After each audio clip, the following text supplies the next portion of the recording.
صبح شام کی مسنون دعائیں. جو شخص صبح شام 100 مرتبہ سبحان اللہ و بحمدہ پڑھے، یعنی صرف اتنا، تو اللہ تعالیٰ اس کے تمام گناہ معاف فرما دیں گے، اگرچہ سمندر کی جھاگ کے برابر ہو.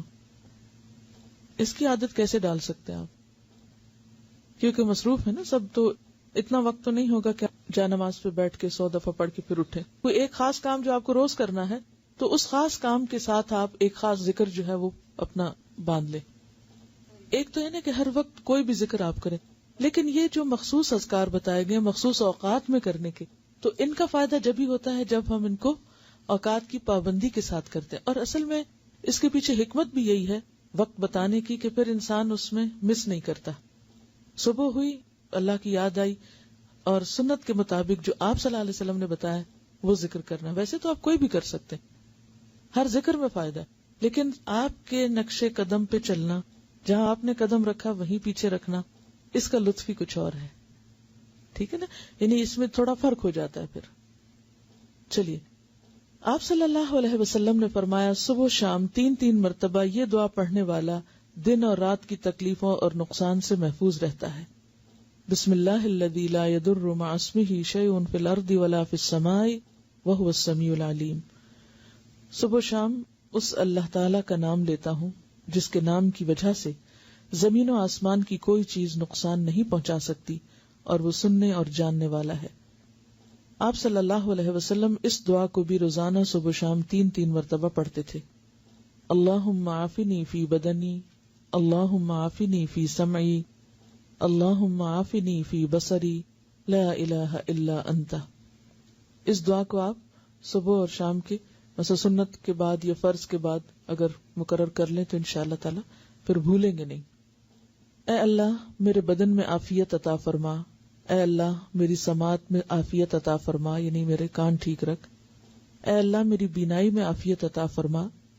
آپ کے سوا کوئی بھی معبود نہیں ہے، کیونکہ انسان کی جسمانی صحت اس کی عبادت کے لیے، اس کے کام کاج کے لیے، فرائض کی ادائیگی کے لیے بہت ضروری ہے. تو آپ صلی اللہ علیہ وسلم 3 بار صبح اور شام یہ پڑھتے تھے.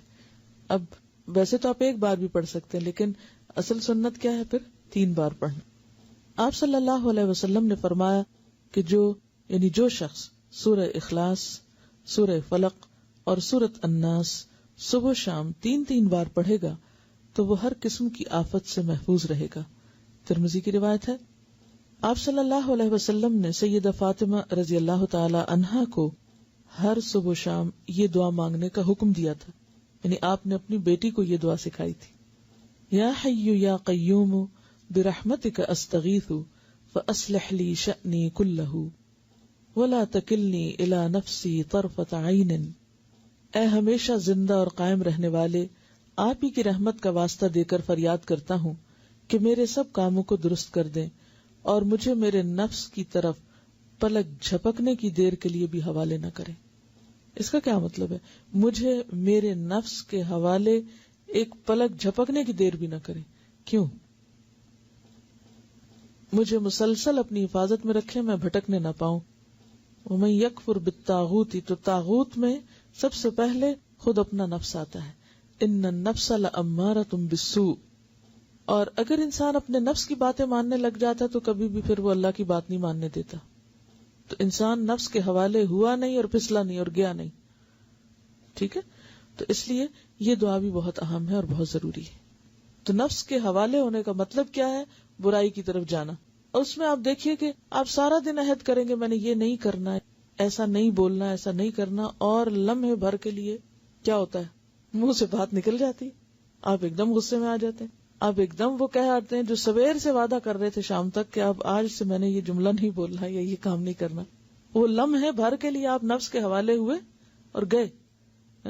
تو یہ دعا بہت ہی زبردست دعا ہے کہ یار اب میں تو اپنے آپ پر، خود پر ایک لمحے کے لیے بھی بھروسہ نہیں کر سکتا، لمحے کے لیے بھی مجھے نہیں ادھر جانا، کیونکہ ہمارے ساتھ نفس بھی ہے، شیطان بھی ہے. تو یہ ایسے دشمن ہیں، ایسی طاقتیں ہیں کہ جن کا مقابلہ ہم تنہا نہیں کر سکتے، یہ صرف اللہ کی مدد سے ہو سکتا ہے. اس لیے صبح اور شام، ورنہ بعض اوقات انسان کہ ایک دفعہ تو مانگ چکا، اب اور کیا مانگنا، روز کیا یہی مانگنا. یعنی آپ کے ذہن میں یہ آ سکتا ہے کہ سویرے بھی مانگو، شام بھی مانگو، وہی باتیں، پھر ریپیٹیشن. اس ریپیٹیشن کی ہر سویر کو ضرورت ہے اور ہر شام کو ضرورت ہے کہ ہم بھولنے والے ہیں. پھر سید الاستغفار. آپ صلی اللہ علیہ وسلم نے فرمایا جس نے صبح و شام صدق دل سے سید الاستغفار کو پڑھا اور اسی دن یا رات فوت ہو گیا تو وہ جنت میں داخل ہوگا. اب آپ دیکھیں اللہ تعالیٰ نے بخشش کے کتنے سامان کیے ہیں. ایک چیز کر لو، دوسری کر لو، تیسری کر لو.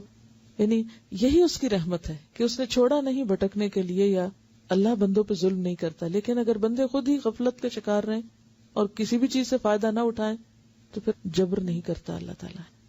سید الاستغفار یہ ہے: اللہم انت ربی لا الہ الا انت خلقتنی وانا عبدک وانا علی عہدک ووعدک ما استطعت اعوذ بک من شر ما صنعت ابوء لک بنعمتک علی وابوء بذنبی فاغفر لی فانہ لا یغفر الذنوب الا انت.